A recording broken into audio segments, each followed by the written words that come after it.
Cuando mi hijo estaba lavando los platos en el Día de Acción de Gracias, mi nuera lo grabó y subió el video a Facebook con la descripción: «Miren a este perdedor, siempre metido en casa».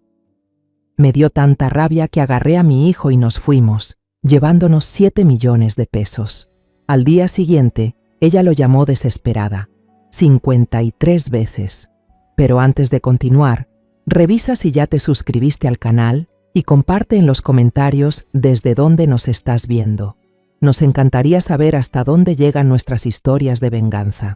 La cena de Acción de Gracias acababa de terminar y el olor a pavo asado y pastel de calabaza todavía flotaba en el aire de nuestra pequeña casa.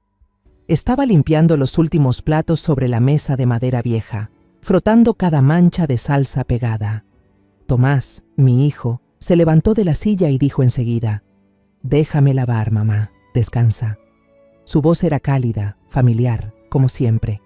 Mi hijo siempre fue así, desde pequeño hasta ahora. Nunca me dejó cargar con el trabajo pesado. Sonreí y asentí. Valeria, mi nuera, seguía tirada en el sofá, con los pies sobre la mesa de centro, deslizando el dedo por el teléfono sin parar. En la comisura de sus labios se dibujó una sonrisa burlona.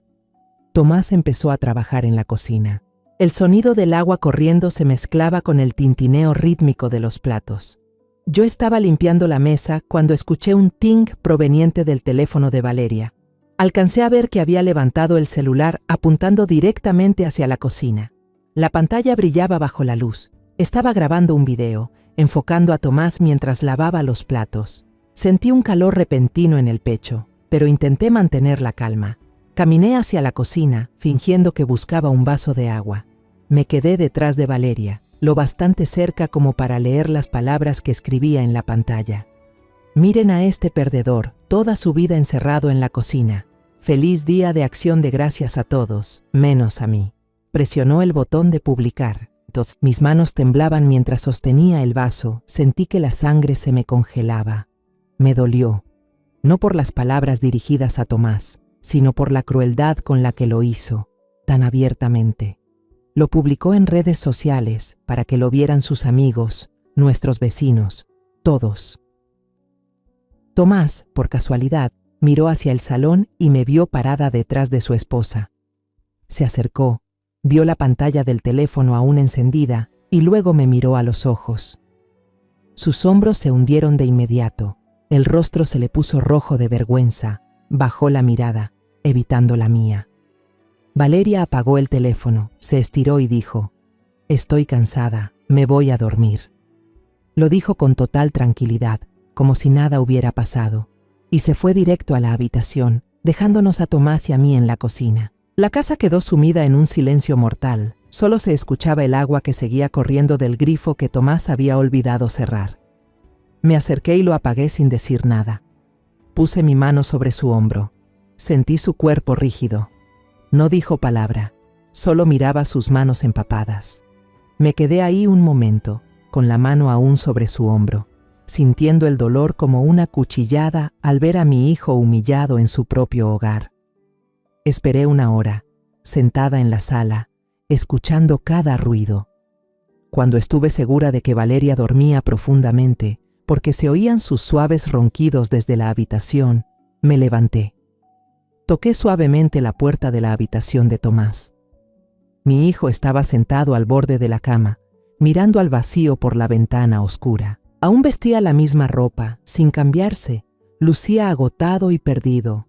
Le llevé una taza de té de manzanilla humeante. Su aroma suave llenó el aire. «¿Podemos hablar un momento, hijo?» Me senté a su lado y puse la taza en sus manos. Sin rodeos, le dije: «Vi la publicación de Valeria. También vi tu mirada en ese momento». Tomás apretó la taza, pero no bebió. Le conté todo lo que habíamos soportado durante tanto tiempo, mi voz temblorosa pero firme. Las veces que Valeria se burló de esta vieja casa, llamándola un nido de ratas cuando hablaba con sus amigas. Las veces que habló mal de su esposo, diciendo que Tomás no era más que un mecánico sin futuro. La manera en que gastaba el dinero que él ganaba con tanto esfuerzo en cosas inútiles. bolsos Gucci, tacones Louis Vuitton, mientras Tomás hacía horas extras solo para mantenerlos a flote. Lo digo directo, mirándolo a los ojos. Valeria nunca te ha respetado. Trabajas duro desde temprano hasta tarde en el taller mecánico, con las manos llenas de callos por arreglar motores, y ella solo te ve como una herramienta para sacar dinero. Me equivoqué al quedarme callada tantos años, tragando mi enojo solo para mantener la paz, pero hoy ya no puedo más. No mereces que te traten así. Tomás guardó silencio, con las manos apretadas hasta ponerse blancas. Vi como una lágrima le rodaba por la mejilla, pero la limpió enseguida. Al final levantó la cabeza, con una mirada más firme, sin rastro de vergüenza. Tienes razón, mamá. Voy a pensar en eso. A la mañana siguiente, antes de que amaneciera del todo, escuché unos golpes suaves en la puerta de mi habitación, como si no quisieran despertar a nadie. Me levanté de inmediato, con el corazón latiendo fuerte, y abrí. Tomás estaba allí, ya vestido, la vieja camisa de cuello gastado, los jeans descoloridos del taller. Tenía unas ojeras profundas. Seguramente no había dormido nada, pero su mirada era extrañamente decidida, sin una pizca de duda. «Mamá, no quiero seguir aquí. ¿Podemos irnos ahora mismo?» Su voz era baja, pero firme, como si ya lo hubiera decidido desde hacía tiempo. Asentí sin pensarlo 2 veces. Sentí una ligereza enorme, como si me quitaran un peso de encima. «Está bien, hijo. Estoy lista», susurré, cerrando la puerta con cuidado. Caminamos despacio por el pasillo oscuro, evitando tocar cualquier cosa que pudiera hacer ruido. Tomás me llevó a su pequeño cuarto de trabajo, un espacio estrecho con una mesa de madera vieja y una silla que rechinaba. Mi hijo encendió su computadora portátil. La pantalla proyectó una luz azul débil en la penumbra. El tecleo resonaba claro en el silencio de la madrugada, haciéndome contener la respiración. Entró primero en la cuenta bancaria compartida. En la pantalla apareció una lista larguísima de movimientos que parecía no tener fin. Me quedé detrás de él, mirando con el corazón encogido.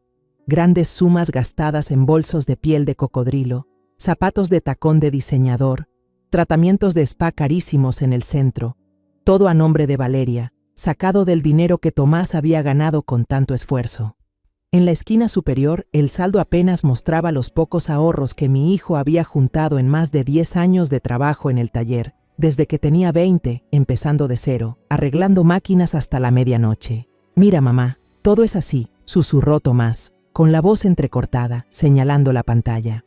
«Trabajo horas extra los fines de semana, arreglo autos de los vecinos para ganar un poco más, y ella gasta como si nada». Puse mi mano sobre su hombro y la apreté suavemente. «Lo sé, hijo. Ya es hora de acabar con esto». Tomás abrió otra página web e ingresó a una cuenta personal que había abierto en secreto hacía unos meses. Me contó anoche, cuando hablamos hasta tarde, que sospechaba desde hace tiempo y la había creado para protegerse. Empezó a transferir todo el dinero de la cuenta compartida a la nueva. La barra de progreso verde avanzaba lentamente en la pantalla, tan despacio que me parecía interminable, aumentando nuestra tensión con cada porcentaje. Me quedé allí, agarrando con fuerza el borde de la mesa, rogando que nada saliera mal. Finalmente, las palabras «transacción exitosa» aparecieron en rojo brillante. Tomás suspiró aliviado, sus hombros se relajaron y cerró la computadora con un suave clic. «Listo, mamá. Ahora esa mujer no podrá tocar mi dinero». No usamos maletas por miedo a hacer ruido. Cada uno tomó una bolsa de tela grande del viejo armario. Empaqué rápido lo más necesario, unas cuantas prendas de algodón sencillas, la caja con los documentos importantes, el título de propiedad de la casa, los certificados de nacimiento, el testamento de mi esposo y un álbum de fotos antiguo, de tapa de cuero cuarteada, con una imagen de él sonriendo junto a Tomás cuando era niño. Mis manos temblaban mientras lo metía en la bolsa, como si guardara todos los recuerdos dentro. Tomás solo tomó ropa de trabajo, su laptop, ahora su bien más valioso, y algunas herramientas pequeñas, un destornillador, unas pinzas, un cable, que metió en el bolsillo lateral. «¡Rápido, mamá! ¡No te demores!», susurró con urgencia. Al pasar frente a su dormitorio, La puerta estaba entreabierta. No pude evitar mirar adentro. Valeria dormía envuelta en las sábanas de seda, respirando con calma, el rostro maquillado aún con restos de la noche anterior. La tenue luz de la calle entraba por la ventana, iluminando las bolsas de compras tiradas por el suelo. Bolsos Louis Vuitton, cajas de zapatos Gucci. Una tristeza lejana me invadió al recordar el día en que cruzó por primera vez el umbral de esa casa. Pero ahora todo estaba claro. Bajamos las escaleras, paso a paso, conteniendo la respiración como ladrones en nuestra propia casa. Tenía las llaves del coche en el bolsillo del abrigo, apretadas en mi mano hasta doler. Cada peldaño crujía apenas, y sentía que el corazón se me detenía. Tomás iba adelante, sosteniéndome en el recodo. Al salir, el aire helado de la madrugada me cortó la piel. Una niebla ligera flotaba sobre el patio. Tomás abrió suavemente la puerta de su camioneta vieja, comprada con los ahorros de varios años. Me senté en el asiento del copiloto, la bolsa bajo los pies. Mi hijo rodeó el vehículo y se acomodó al volante, con movimientos rápidos y precisos. El rugido del motor en el silencio de la madrugada sonó como un trueno lejano. Temí que Valeria despertara, que corriera a la ventana a gritar, pero ninguna luz se encendió. La casa permaneció inmóvil, ignorante de todo. Tomás dio marcha atrás. Las ruedas crujieron sobre la grava del camino. Miré por última vez aquella casa donde había vivido toda mi vida, donde me casé, donde nació Tomás, donde enterré a su padre en el cementerio cercano. Quedó sumida en la oscuridad, las ventanas apagadas, como un pedazo del pasado que se cerraba. Mientras el coche avanzaba por la calle desierta hacia la carretera, las farolas comenzaron a apagarse una a una, dando paso al amanecer. El cielo clareaba lentamente. Los primeros rayos de sol se filtraban por el parabrisas. Mi hijo conducía mirando al frente, las manos firmes en el volante, en silencio. No sabía a dónde íbamos, pero sabía que, esta vez, nos habíamos ido de verdad. Sentía alivio por haber escapado de la humillación diaria y al mismo tiempo dolor por dejar atrás nuestro hogar. Pero por mi hijo estaba dispuesta a empezar de nuevo. El coche seguía avanzando en silencio por el camino solitario de las afueras. Tomás, concentrado, sostenía el volante con fuerza, la vista fija al frente, sin pestañear. Yo, en el asiento del copiloto, miraba por la ventana cómo el paisaje pasaba borroso. Fue ese silencio, denso y prolongado, el que me arrastró de vuelta a los recuerdos que había intentado enterrar en lo más profundo del alma, como una corriente subterránea que de pronto brota y arrasa con todos los intentos de olvido. Recuerdo el primer día que Tomás trajo a Valeria a casa, hace exactamente 3 años, una tarde de domingo bañada en un sol dorado. Mi hijo llegó conduciendo, con una sonrisa radiante y la mano de ella entre las suyas. «Mamá, ella es Valeria, mi novia. Trabaja en una agencia de publicidad en el centro». Su voz sonaba emocionada, los ojos brillaban de ilusión. Valeria entró en la casa con un vestido blanco ajustado de seda brillante, tacones relucientes y el cabello ondulado y brillante. Parecía salida de una revista, demasiado elegante para nuestra pequeña casa en Coyoacán, con las paredes despintadas y el suelo de baldosas viejas. Su mirada recorrió lentamente desde las grietas del piso hasta el sofá cubierto con tela floreada que yo misma había cosido con retazos del mercado, y luego al ventilador del techo que zumbaba sin parar. Vi claramente una chispa de decepción en sus ojos, una ligera curva irónica en sus labios, pero enseguida la cambió por una sonrisa educada. «Qué acogedora su casa, señora», dijo con una voz dulce, aunque sonaba falsa. Intenté mantener el ambiente alegre, corrí a la cocina y preparé mole poblano, el plato tradicional que mi difunto esposo, don Pedro, amaba tanto. Una salsa espesa hecha con chiles secos, chocolate amargo, semillas tostadas, canela y clavo, cocinada durante horas en la vieja estufa de gas. El aroma llenó toda la casa. Cuando serví la mesa, la invité. «Prueba, hija, es una receta de familia». Valeria tomó el tenedor, tocó apenas un pedazo de pollo y lo dejó con una mueca sutil. No estoy acostumbrada a comer cosas tan condimentadas. En casa normalmente comemos ensaladas, algo más ligero. Su voz era suave, pero sentí cómo esas palabras me cortaban el alma. Tomás sonrió incómodo, sirviéndole un trozo de pollo en el plato. Prueba un poco, amor, mi mamá cocina delicioso. Durante la comida hablé con orgullo de mi hijo, la voz temblorosa de emoción. Tomás acaba de ser ascendido a jefe en el taller mecánico. Trabaja muy duro, su jefe confía mucho en él. Valeria soltó una risita leve, moviendo las verduras con el tenedor, y dijo con total naturalidad frente a mí y a mi hijo: «Pero igual sigue siendo un obrero, señora. Tomás no tiene ambición, solo le gusta quedarse en casa haciendo cosas manuales y reparando tonterías». Sus palabras me golpearon como una bofetada, pero Tomás, sonrojado, trató de suavizar la situación sirviéndole más comida y diciendo: «Me gusta mi trabajo, es estable y puedo mantener a mi familia». Yo me quedé callada, tragando un nudo en la garganta, con las manos apretadas bajo la mesa, sin atreverme a decir nada, por miedo a arruinar ese primer encuentro.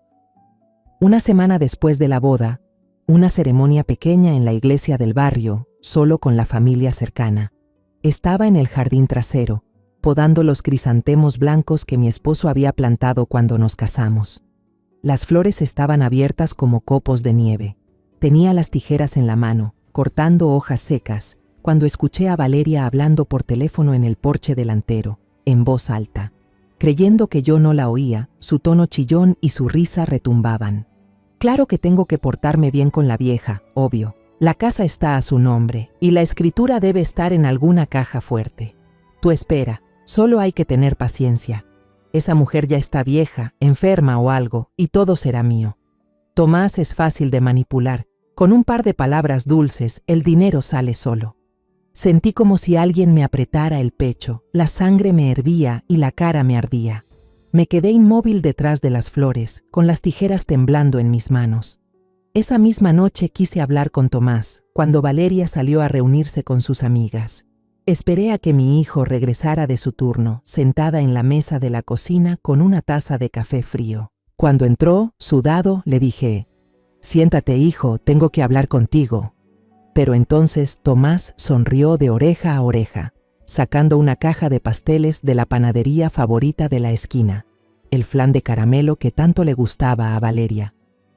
«Mamá, hoy arreglé la máquina grande, el jefe me dio un bono. Se lo compré a Val, le encanta». Hablaba entusiasmado de su día, con los ojos brillando al mencionar a su esposa. Luego Valeria volvió a casa, le rodeó el cuello con los brazos y dijo entre risas: «Eres el mejor del mundo». Miré a mi hijo, tan feliz, tan ciego en su ilusión, y no tuve corazón para destruirle ese momento. Las palabras se me atoraron en la garganta. Solo pude sonreír y decir: «Qué bueno, hijo, coman el pastel». Me repetía a mí misma, como si fuera una oración. Tal vez es porque es joven, solo tiene 25 años. El tiempo la hará cambiar. Mientras Tomás la ame, ella entenderá el valor de la familia. Cometí un error fatal. Lo que Valeria quería nunca fue amor, sino dinero y estatus. En los meses siguientes se hizo evidente. Despreciaba mi comida por anticuada y grasosa. Obligaba a Tomás a comprarle un teléfono nuevo mientras mi hijo usaba uno viejo con la pantalla rota. Se tiraba en el sofá a ver televisión, me dejaba limpiar sola y se burlaba cuando Tomás lavaba los platos. «Así pareces ridículo». Tragué mi enojo y guardé silencio, temiendo que mi hijo se entristeciera, temiendo que la familia se rompiera. Una vez la escuché hablar por teléfono con su madre. «Mi suegra es terca, pero poco a poco, la casa será mía». Sentí que el corazón se me rompía, aunque aún guardaba una frágil esperanza de que el amor lo cambiara todo. El auto frenó de pronto. Una de las llantas cayó en un bache grande, haciendo temblar todo el vehículo. El ruido me devolvió de golpe a la realidad. Mi mente se aclaró. Miré a mi hijo y vi el cansancio grabado en su rostro, la mandíbula tensa, los ojos enrojecidos por el desvelo, pero manejando con firmeza. «¿Estás bien, mamá?» «¿El bache estuvo fuerte?», preguntó Tomás con voz ronca, ajustando el retrovisor. «Estoy bien, hijo, maneja con cuidado», respondí. En el fondo, sabía que irnos era la decisión correcta. Tomás giró hacia un barrio antiguo pero tranquilo en Tlalpan, con calles empedradas y árboles de jacaranda que dejaban caer flores moradas sobre el suelo. Redujo la velocidad y se detuvo frente a una casa de 2 pisos pintada de un amarillo mostaza ya desteñido, con una bugambilia púrpura cubriendo el balcón como una alfombra viva. Era la casa de Lucía Herrera, mi mejor amiga desde la juventud. Crecimos juntas en el viejo mercado, compartiendo secretos de muchachas y tortas de frijoles de los carritos ambulantes. Apenas puse la mano en la puerta para tocar, la pesada puerta de madera se abrió con un clic. Doña Lucía estaba allí, de cuerpo robusto, con un vestido floreado gastado, aún limpiándose las manos en un delantal lleno de harina y pedacitos de verduras. Me miró fijamente por un segundo. Luego miró a Tomás cargando las bolsas, después a los bultos que llevábamos. Entrecerró los ojos, pero no preguntó nada. Solo dio un paso atrás y abrió más la puerta. «Entra, Fernanda. Hay café caliente con canela, como en los viejos tiempos». Entré, y el olor a canela y café fuerte lo llenaba todo, mezclado con el aroma del pan tortilla tostado en el horno. La casa de Lucía era cálida y un poco desordenada. La mesa de madera llena de frascos de especias, el sofá viejo cubierto de cojines bordados a mano, las paredes con fotos familiares en blanco y negro. Nos guió por la escalera de madera que crujía con cada paso, hasta una habitación abuhardillada, limpia y ordenada, con una cama doble de sábanas blancas, un pequeño armario y una ventana que daba al jardín trasero lleno de plantas de pimientos. «Quédense aquí los dos. No piensen en nada. El baño está abajo. El agua caliente ya está lista», dijo brevemente, dándome una palmada firme en el hombro antes de bajar. Apenas dejamos las bolsas en el piso brillante de madera, un ring-ring agudo rompió el silencio. El teléfono de Tomás comenzó a sonar con fuerza. El tono era una canción pop animada que a Valeria le encantaba. Ese tipo de música ruidosa, con ritmo rápido que sonaba fuera de lugar en aquel ambiente cálido y tranquilo. En la pantalla aparecían 2 palabras en rojo brillante: esposa querida. Tomás se quedó inmóvil, mirando la pantalla como hipnotizado, la mano apretando el teléfono hasta que los nudillos se le pusieron blancos.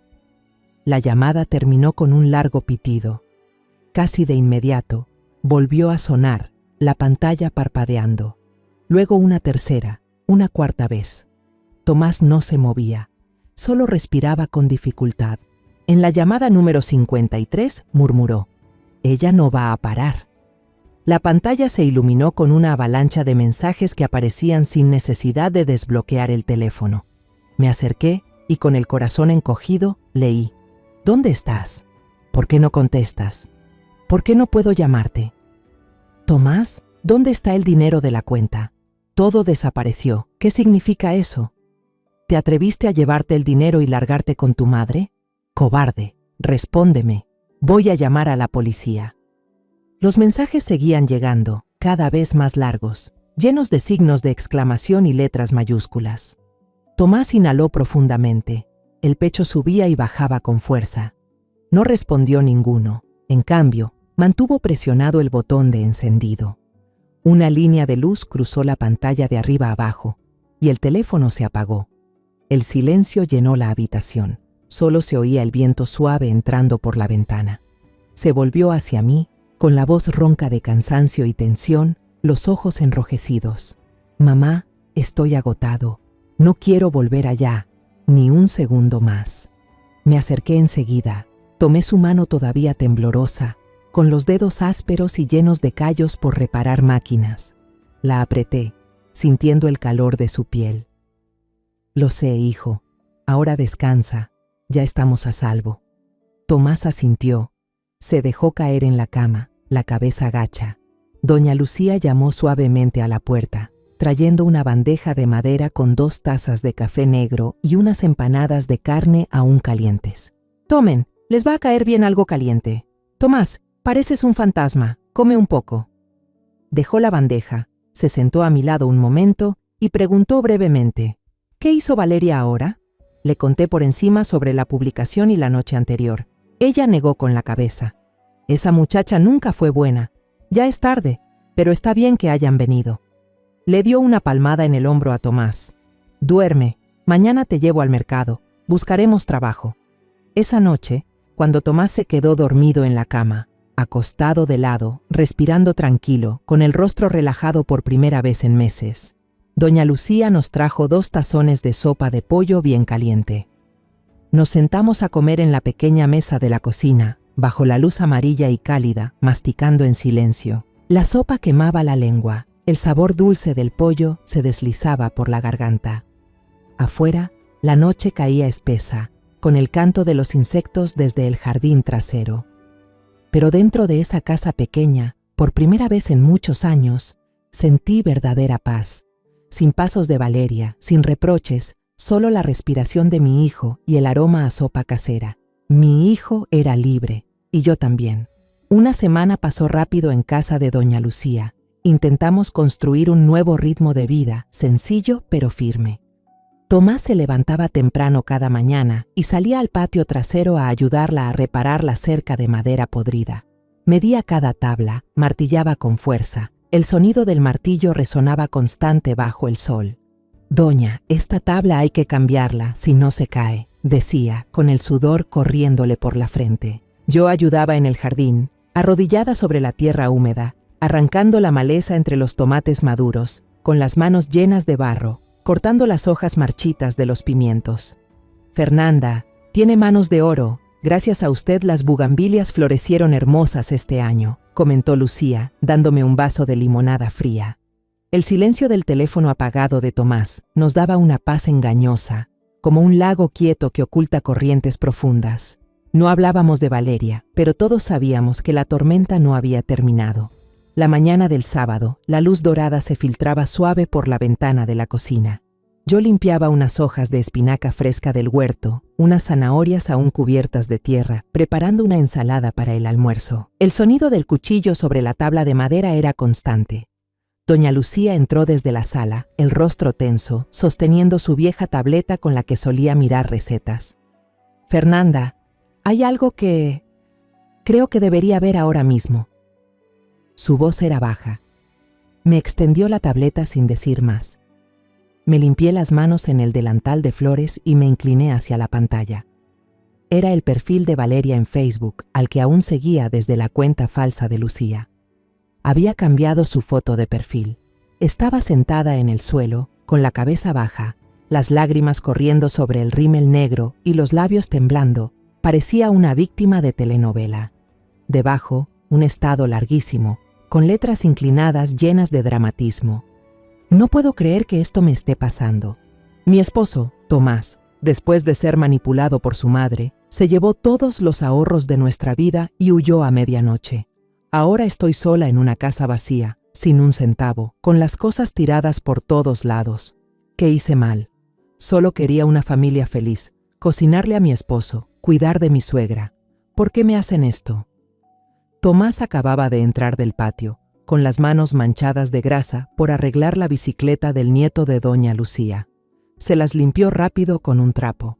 Al ver la tableta encendida, se quedó helado en la puerta, con los ojos abiertos de par en par. «Todo eso es mentira. ¿Los ahorros nuestros? Esa mujer nunca ganó ni un peso, solo gastaba mi dinero como agua». Su voz salió tensa, dando 2 pasos hacia adelante, con la cara enrojecida. Deslicé la pantalla hacia abajo para leer los comentarios. Mis dedos se movían rápido, cientos de ellos aparecían como una cascada. La publicación no tenía ni un día y ya se había viralizado. Una vecina de Coyoacán escribió: «No puedo creer que la señora Fernanda sea así. Se veía tan tranquila, seguro le tiene envidia a su nuera joven y bonita». Una amiga de Valeria, la que siempre iba al spa con ella, comentó: «Pobre Val, ya te lo había dicho, esa suegra no es cualquier cosa, es una interesada». Un perfil desconocido, con una foto de Rosa, típica vieja que arruina la felicidad de sus hijos. Ya grande y todavía mete cizaña para que el hijo deje a la esposa. ¡Qué vergüenza! Hasta un conocido lejano opinó: «Tomás era un buen chico, seguro la mamá lo manipuló. Qué pena por Val, ahora tendrá que salir adelante sola».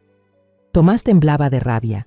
con los puños cerrados y las venas del cuello marcadas. Tengo que responder ya. Voy a decirles la verdad, que el dinero era mío y ella lo despilfarró. Ese post lavando platos es una humillación. Mi hijo quiso arrebatar la tableta. Los dedos le temblaban al tocar la pantalla. Doña Lucía le sujetó la mano enseguida, con su agarre firme en la muñeca de Tomás. Tranquilo, hijo, eso es justo lo que ella quiere, que pierdas la calma, que discutan en público, que siga actuando de víctima y suba más historias llorando para que la gente la defienda. No caigas en la trampa. Me miró con seriedad. Esa mujer es lista, sabe manipular la opinión. Respiré hondo. El pecho me subía y bajaba, intentando que no se me quebrara la voz, aunque sentía el corazón arder. ¿Podrías tomar capturas de pantalla, Lucía? La publicación completa, y luego todos los comentarios, de arriba a abajo. Todas, sin saltarte ninguna, incluso las veces que fue compartida. Lucía asintió enseguida. Se sentó frente a la mesa y empezó a hacerlo rápido. El sonido de las capturas resonaba constante en la cocina, como gotas de lluvia golpeando el techo. Tomás caminaba de un lado a otro, los pasos pesados. Mamá, déjame crear una cuenta nueva y subir las pruebas de las transferencias. Negué con la cabeza. Aún no, hijo, déjamelo a mí. Se detuvo, respiró agitado y se sentó, la cabeza gacha. Esa noche, después de cenar tacos de pescado con salsa fresca, le pedí a Lucía que imprimiera todas las capturas con su vieja impresora del rincón. Hojas A4 blancas, tinta negra nítida. Me senté a la mesa bajo la luz amarilla y las ordené con cuidado dentro de una carpeta color marrón que había comprado deprisa en la papelería del mercado, numerando cada hoja con lápiz. La publicación principal arriba, luego los comentarios por orden. Puse la carpeta junto a mis documentos importantes. Viejos estados de cuenta bancarios, papeles del auto y el álbum familiar. Doña Lucía se sentó frente a mí. Me sirvió una taza de té de hierbas caliente y negó con la cabeza mientras suspiraba. Tu nuera siempre quiso ser el centro de atención, Fernanda. Antes subía historias presumiendo bolsos nuevos cada semana y ahora llora para conseguir likes. Está claro que nunca los vio a ti y a Tomás como su verdadera familia, solo como herramientas. Apreté los labios. Pasé suavemente la mano por el borde de la carpeta, mis dedos rozaron el papel brillante y dije con voz firme: entonces le mostraré las consecuencias de vivir con mentiras. Y no se quedará solo en las redes sociales. Tomás bajó del ático, escuchó y asintió. Lo que decidas, mamá, yo te sigo. Unos días después, una mañana de martes con llovizna cayendo tras la ventana, desayunábamos alrededor de la mesa de madera vieja de doña Lucía. Tomás, con un bocado de pan, me contaba su idea de abrir un pequeño taller. Mamá, voy a rentar una esquina del garaje cerca del mercado. Arreglaré celulares viejos. Podré vivir bien. Asentí sonriendo, removiendo mi café, el corazón más ligero después de días tranquilos. De pronto, el teléfono colgado en la pared sonó con un ring ring estridente que rompió el silencio. Doña Lucía se secó las manos en el delantal, contestó un momento y su rostro se mezcló entre sorpresa y preocupación. Sí, ajá, llamaré enseguida. Se volvió hacia mí extendiendo el auricular. Fernanda, alguien quiere hablar contigo. El abogado Diego Márquez. Mi corazón dio un salto. Casi dejó caer la cucharita del café. Diego Márquez, un viejo amigo de mi difunto esposo, abogado civil, quien ayudó a don Pedro a redactar su testamento antes de morir de cáncer. Hacía años que no sabíamos uno del otro, solo nos habíamos cruzado brevemente en el funeral. Tomé el auricular, mi voz tembló un poco de sorpresa. «Hola, Diego. Soy Fernanda». ¿Cuánto tiempo sin hablar? Su voz al otro lado seguía siendo la misma, grave, tranquila, sin prisa. Señora Fernanda, disculpe por interrumpir su mañana. Tengo un asunto urgente del banco. Acaban de comunicarse con mi despacho. Dicen que usted y el joven Tomás tienen una deuda vencida de un préstamo grande aprobado recientemente, más de 200,000 pesos. Los documentos están completos y hay que resolverlo pronto o podrían embargar bienes. Me quedé helada, apretando el auricular con fuerza hasta que dolió. ¿Préstamo? Diego, ¿qué estás diciendo? Yo nunca pedí dinero al banco. Ni Tomás tampoco, vivimos con lo justo. Él suspiró suavemente por el teléfono. Sé que usted es cuidadosa, por eso la llamo de inmediato. Los documentos tienen los nombres y firmas de ambos, incluso una carta poder suya, todo notariado. Le recomiendo venir con su hijo a mi oficina lo antes posible para revisar los papeles. Sigo en la misma dirección de siempre, en Coyoacán. Los espero, colgué, con el rostro pálido, y conté brevemente lo sucedido a Tomás y a Lucía. Tomás dejó el pan en la mesa. Valeria, tiene que ser ella. Lucía frunció el ceño.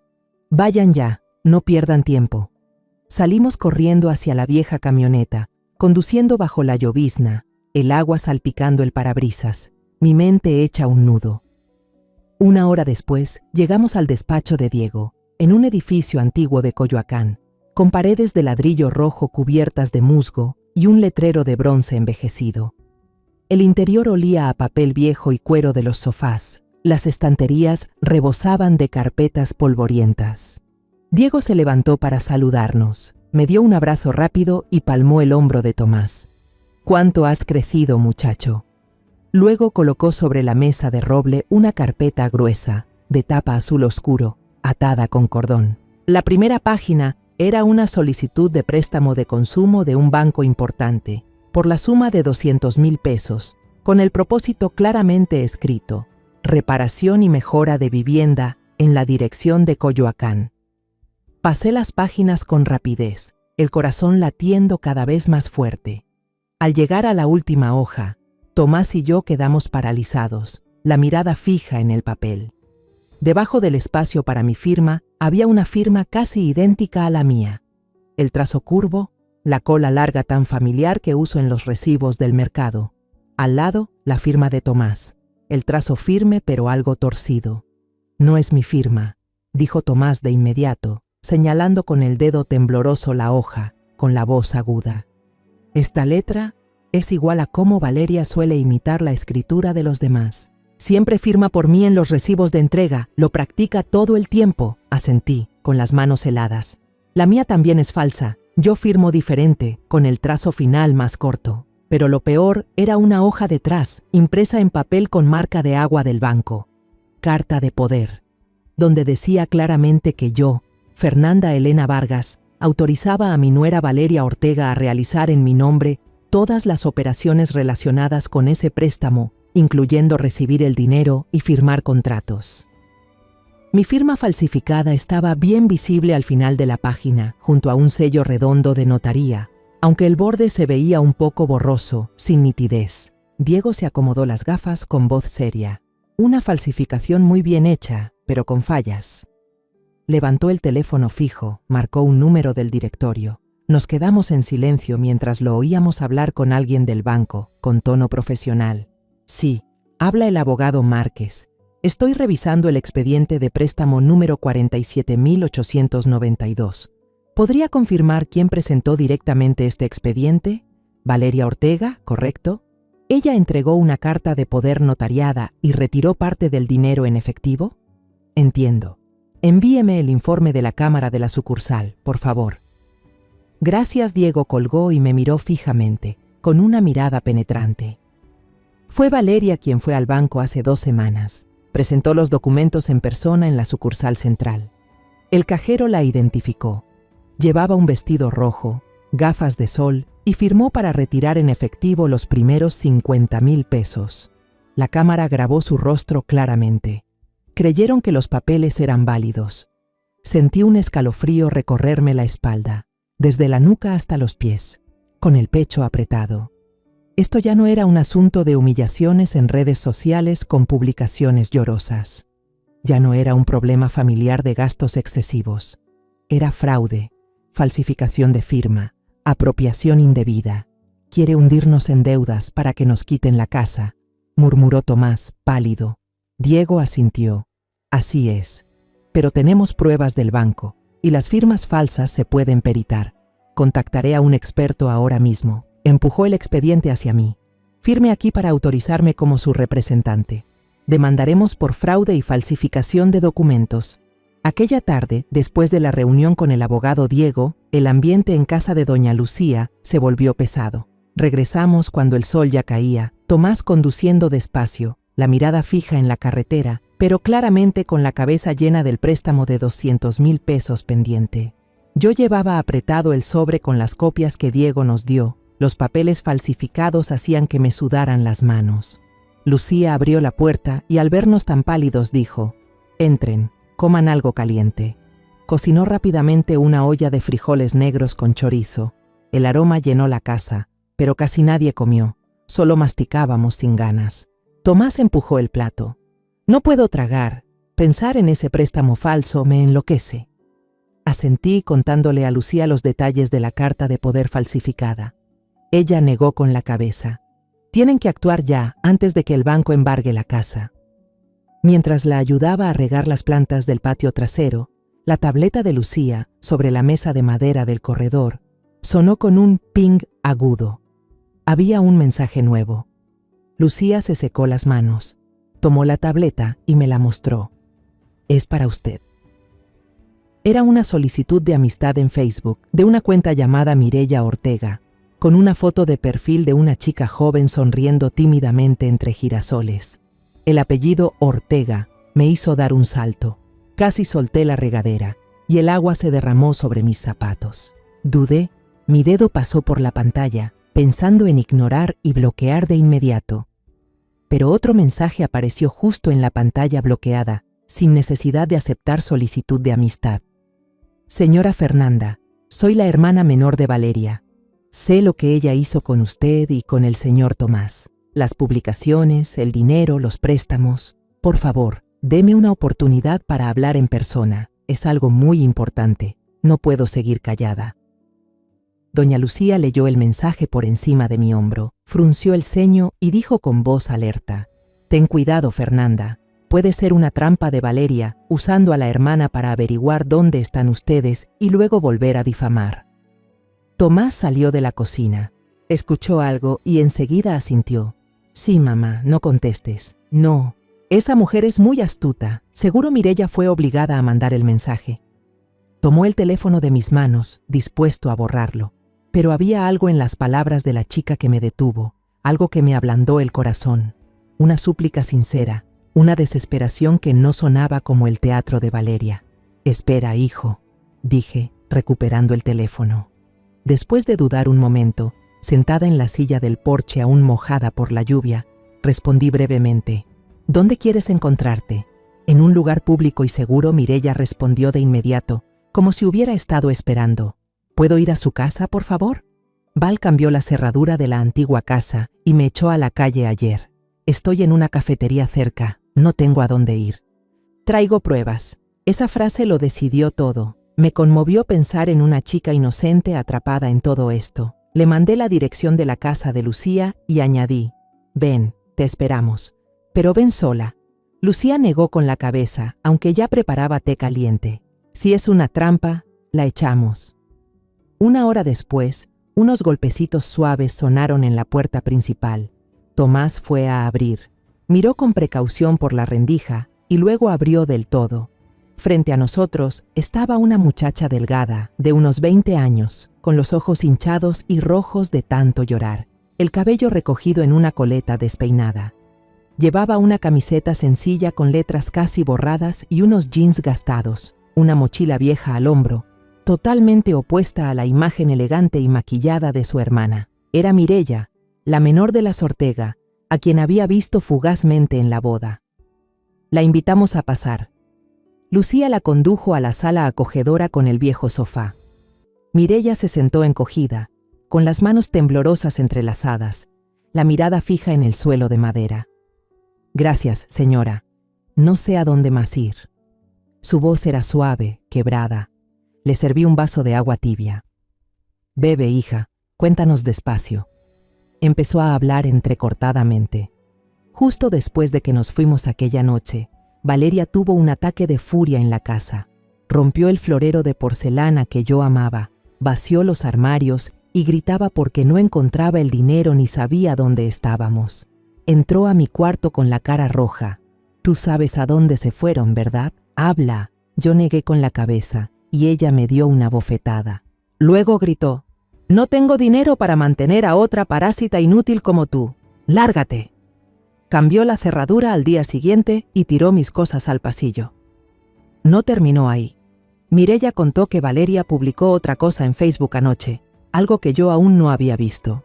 Decía que no solo había sido abandonada por su esposo manipulado por su suegra, quien le robó todo el dinero, sino que además debía cargar con una hermana floja, ingrata, que vivía de ella.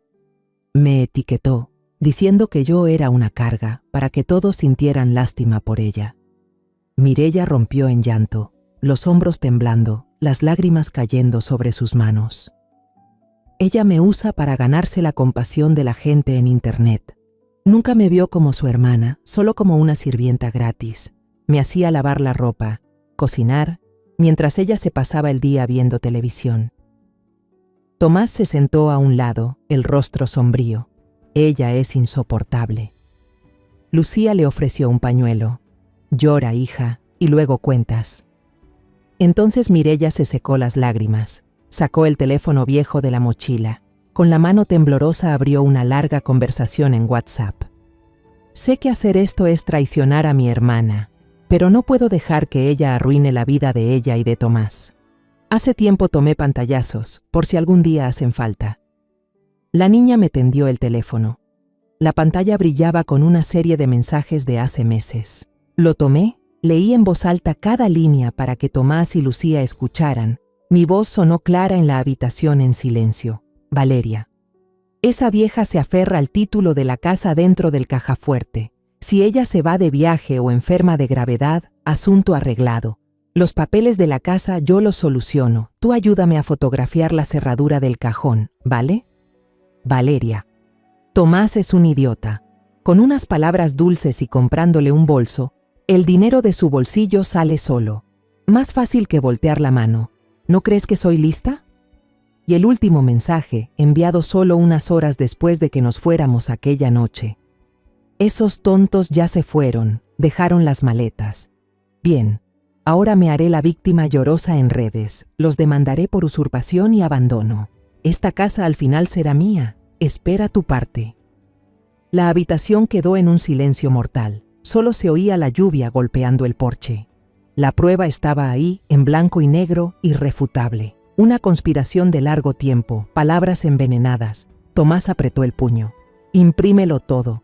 Lucía asintió. Es oro puro. Mireya levantó la cabeza, se secó las lágrimas con la manga, su mirada ahora más firme, ya no temblaba. Estoy lista para ir a declarar. Voy a decirle a todo el mundo cómo es realmente mi hermana. También tengo fotos del título que ella abrió a escondidas del cajafuerte. Puse la mano sobre el hombro de la niña, la apreté suave. Sin decir gracias, solo asentí en silencio. Pero en el fondo supe que esa era la llave para derribar toda la mentira de Valeria. Convertir a una aliada inesperada en un arma poderosa. A la mañana siguiente, cuando el sol apenas asomaba tras la ligera niebla en Tlalpan, ya estábamos subiendo a la vieja camioneta pick-up. Mireya iba atrás con la mochila pequeña con unas pocas prendas y el teléfono. Tomás conducía, las manos firmes en el volante. Hoy se acaba todo, mamá. Asentí, abrazando la carpeta gruesa de documentos que traje de la casa de Lucía, el corazón latiéndome como el día de mi boda. La oficina de Diego abrió temprano. Él nos recibió en el umbral. Pasen, el café está listo. Mireya entró tímida, mirando alrededor la biblioteca polvorienta. Nos sentamos alrededor de la gran mesa de roble brillante. Diego se quitó las gafas, extendió todas las pruebas en pilas separadas, ordenándolas como un general desplegando tropas sobre un mapa estratégico. Señaló cada montón de papeles, con voz serena. Esto es nuestra munición. El expediente de fraude iba primero. La solicitud de préstamo falsa al banco. La hoja en blanco y negro con la cifra de 200,000 pesos que destellaba. El informe preliminar del perito caligráfico.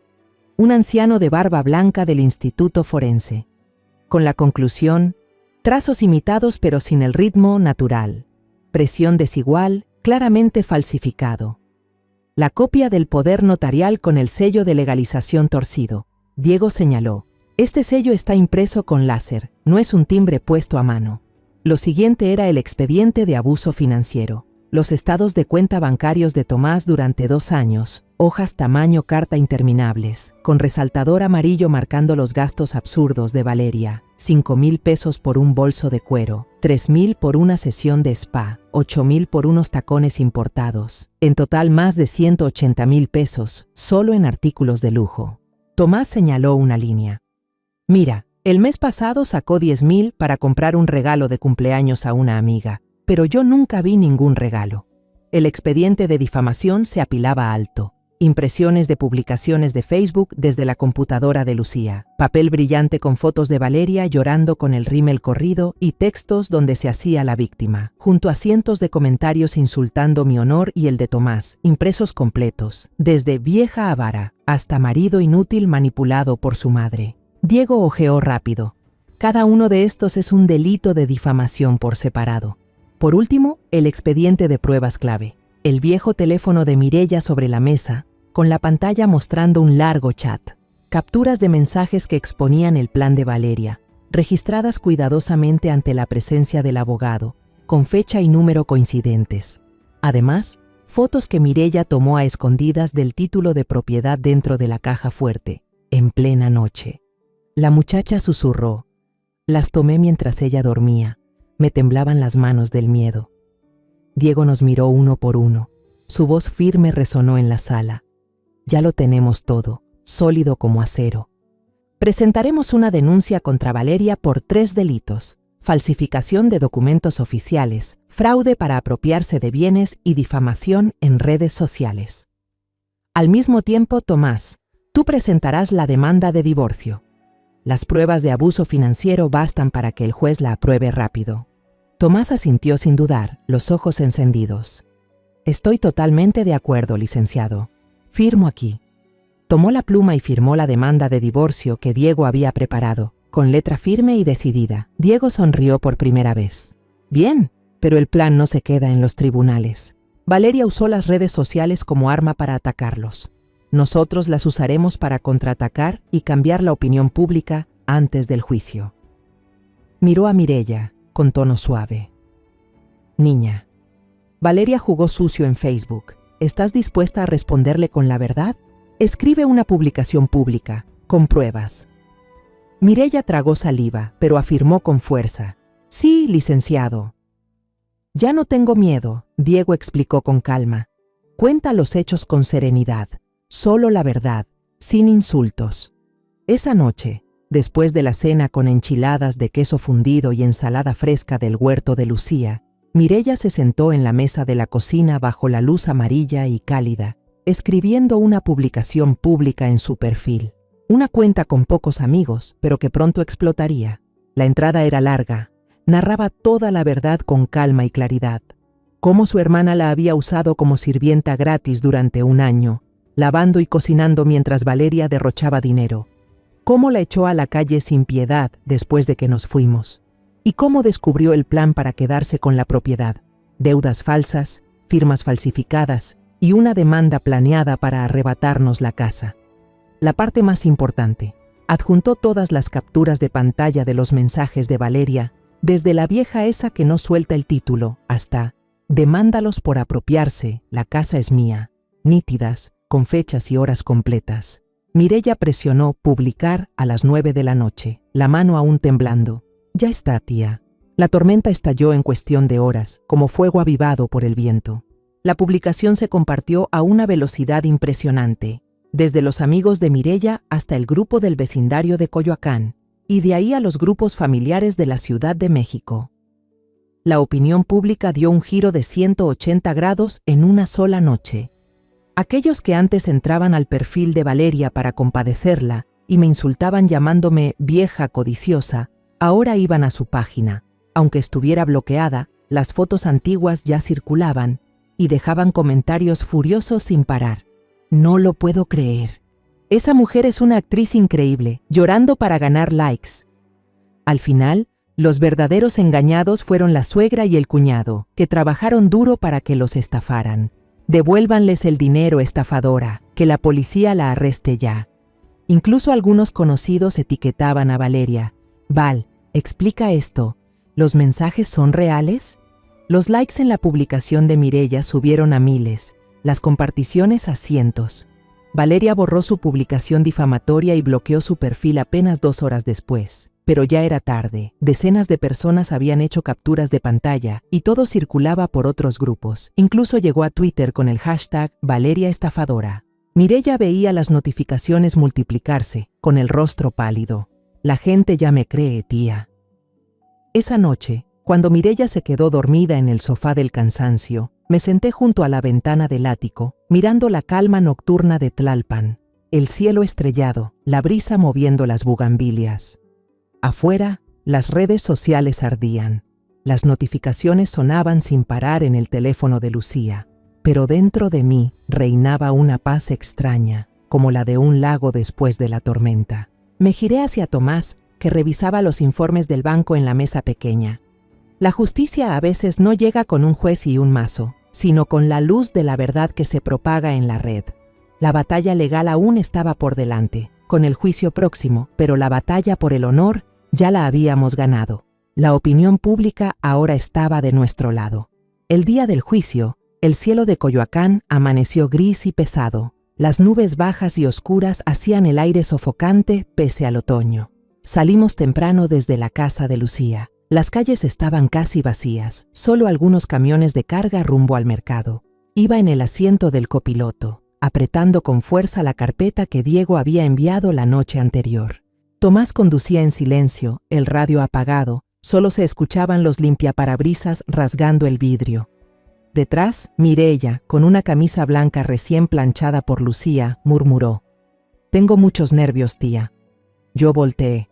«Tranquila, hija, solo di la verdad». Cuando llegamos al antiguo juzgado en el centro de Coyoacán, los escalones de mármol estaban fríos y húmedos por la lluvia. Los pasillos largos, con olor a humedad y el eco de tacones resonando, hacían que mis manos temblaran aún más, heladas a pesar del abrigo de lana. Tomás me tomó la mano al final de la escalera. Su palma, áspera y endurecida por el trabajo mecánico, era firme y cálida, y la apretó suavemente. «Mamá, estoy aquí». El abogado Diego nos esperaba en la puerta de la sala, impecable con su traje negro, y nos dio una palmada en el hombro. «Mantengan la calma. La verdad está de nuestro lado. Tenemos pruebas contundentes». Entramos a la sala amplia, con bancas de madera brillante y el juez sentado arriba, con el mazo en la mano. Valeria ya estaba allí, junto a un abogado joven y elegante, de cabello engominado y traje gris claro. Ella llevaba un conjunto gris oscuro ajustado, el cabello recogido en un moño alto, maquillaje ligero con labial rosado y rímel suave para verse formal y víctima a la vez. Una inocente frágil. Nos lanzó una mirada fría como una hoja de cuchillo al entrar. Luego apartó la vista enseguida, sin mostrar emoción alguna, sentándose erguida y fingiendo leer los documentos. La audiencia comenzó con el sonido seco del mazo del juez, un hombre mayor de voz grave y lentes gruesos. Se abre la sesión del juicio civil y penal. Entre los demandantes, Fernanda Vargas, Tomás Vargas y la acusada Valeria Ortega. El abogado de Valeria fue el primero en levantarse. Su voz suave y convincente intentaba pintar a la muchacha como una esposa abnegada, engañada por la familia de su marido. Solo quiso pedir un préstamo pequeño para mejorar el hogar, reparar el techo con goteras, comprar utensilios, pero fue traicionada por una suegra codiciosa que incitó a su hijo a vaciar los ahorros y abandonarla. Mostró una serie de diapositivas con fotos de una casa vieja y publicaciones donde Valeria aparecía llorando.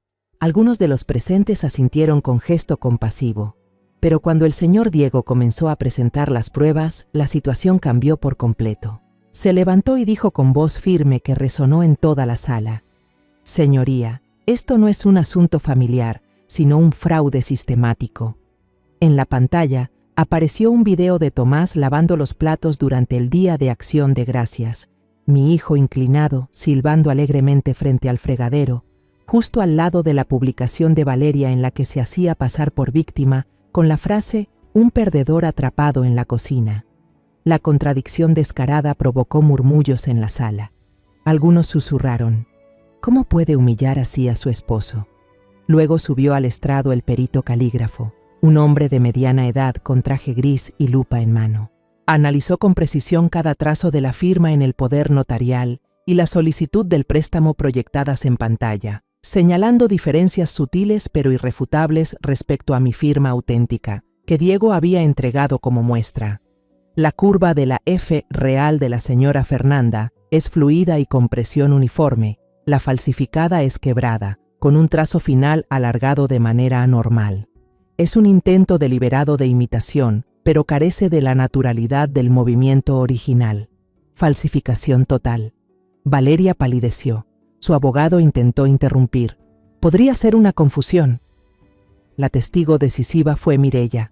Cuando subió al estrado con un vestido sencillo, evitó mirar hacia su hermana, sentada a pocos metros. Su voz temblaba al principio, las manos aferradas al micrófono. Yo soy la hermana menor de Valeria, pero cuando el abogado Diego le pidió amablemente, empieza desde el principio, la muchacha respiró hondo y recuperó la firmeza. Relató todo, las fanfarronadas de Valeria en casa. Decía que la vieja tiene los papeles, apenas enferme, se los quito. El plan para quedarse con la casa mediante un préstamo falso y la noche en que fue expulsada bajo la lluvia. Me abofeteó y tiró mi mochila a la puerta. «Lárgate, no voy a mantenerte». El abogado de Valeria se levantó de golpe, atacando con tono agresivo. «¿No es cierto que usted está celosa de la vida lujosa de su hermana, sus bolsos de marca, sus spas, y por eso inventó esta historia para vengarse? Vivió a su costa por años». Mireia levantó la cabeza, lo miró directamente, con ojos brillantes pero firmes. «Puedo envidiar su ropa lujosa, comprada con el dinero que Tomás ganó con esfuerzo, pero nunca envidiaría un corazón vacío y lleno de mentiras como el suyo». La sala quedó en silencio. El juez asintió lentamente. Por último, Diego le pidió a Mireia que leyera en voz alta los mensajes que Valeria había enviado desde su teléfono. La joven sostuvo las hojas impresas y leyó con voz clara. La vieja no suelta el título. «Los papeles los manejo yo. Tomás es un idiota. El dinero sale fácil. Los demandaré por quedarse con mi casa». El silencio fue absoluto. Solo se escuchaba el tic-tac del reloj. Miré a Valeria. Por primera vez, la máscara serena se rompió. Sus mejillas temblaban, las manos apretadas bajo la mesa se habían puesto blancas, y sus ojos evitaban los míos. El juez golpeó el mazo y anunció un receso de 30 minutos. Nos sentamos en el pasillo. Diego me tranquilizó. Todo salió bien. Al regresar, el juez volvió a golpear el mazo y declaró con voz firme: «Valeria Ortega es culpable de falsificación de documentos y firma con la intención de cometer fraude y apropiación indebida. Culpable de difamación y calumnia contra otros en redes sociales. Sentencia: 3 años de prisión condicional bajo supervisión local. Multa de 150,000 pesos, además de pagar una compensación por daños morales a la señora Fernanda y al señor Tomás por 50,000 pesos. Asimismo, Valeria deberá publicar una corrección pública en sus redes sociales dentro de las próximas 24 horas, admitiendo la verdad. La solicitud de divorcio de Tomás Vargas queda aprobada de inmediato. Los bienes comunes serán divididos según los registros bancarios». En la sala se escucharon murmullos y unos pocos aplausos discretos de los asistentes. Cuando Valeria bajó la cabeza, pálida, y fue escoltada por su abogado fuera del tribunal, caminaba tambaleante. Al pasar junto a mí, en la fila de los demandantes, levantó la mirada un segundo. En sus ojos no había arrepentimiento, solo un odio ardiente, como si quisiera devorarme. Yo solo dije en voz baja, lo suficiente para que ella y mi hijo me oyeran, con calma: «Creo que ahora entiendes que quien fue ridiculizado por lavar platos puede levantarse, secarse las manos y seguir viviendo. Pero quien vive de mentiras nunca podrá levantar la cabeza, porque el peso de la conciencia lo aplasta». Valeria se detuvo un instante, apretó los labios y luego fue llevada afuera. Tomás me abrazó. «Se acabó, mamá». Mireia lloraba de felicidad. Salimos del tribunal bajo una llovizna que ya cesaba, con el sol abriéndose paso entre las nubes. Un año después de aquel juicio decisivo, todo había cambiado. No volvimos a la vieja casa en Coyoacán, La vendimos para pagar las deudas del préstamo falso que aún quedaban. Con el dinero restante compramos una casita de 2 pisos en las afueras de San Ángel, paredes blancas, techo de tejas rojas y un jardín trasero lo bastante grande para cultivar verduras. El ambiente en casa por fin era realmente tranquilo. Los trinos de los gorriones por la mañana reemplazaban las críticas de antaño, y el aroma a pan tostado y café con leche salía de la cocina de Lucía, quien se mudó con nosotros para cuidar a los niños. Tomás usó los 50,000 pesos de compensación por daños morales y parte de sus ahorros secretos para alquilar un pequeño local en una esquina concurrida de San Ángel bajo un árbol de jacaranda que dejaba caer sus flores moradas. Mi hijo pintó las paredes de blanco y colgó un cartel de madera grabado a mano: El reparador honesto.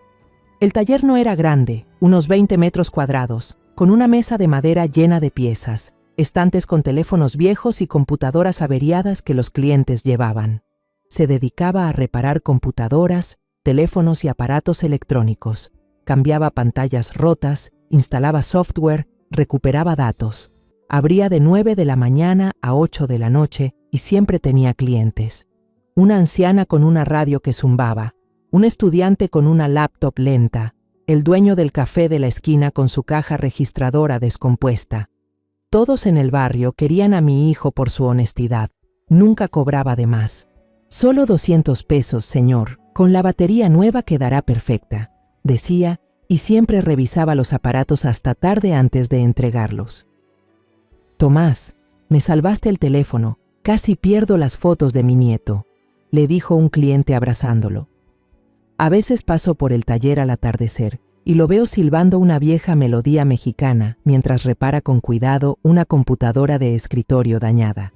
La sonrisa ha vuelto a su rostro, brillante como el sol de la mañana. Mireya ahora es parte de nuestra familia, como una segunda hija que la vida nos regaló. Vive en la pequeña habitación del piso superior y estudia diseño gráfico en una universidad pública cercana. Va en bicicleta por las mañanas y por las noches dibuja en la vieja laptop que Tomás le arregló. Ella diseñó el logo del taller de Tomás, un destornillador estilizado abrazando un corazón azul sencillo, impreso en una pegatina para el vidrio de la puerta. «Mira, ¿a poco no quedó profesional?», presumió riendo. Cada fin de semana va temprano al taller con pasteles que ella misma hornea y ayuda a Tomás a manejar las redes sociales del negocio en Facebook e Instagram.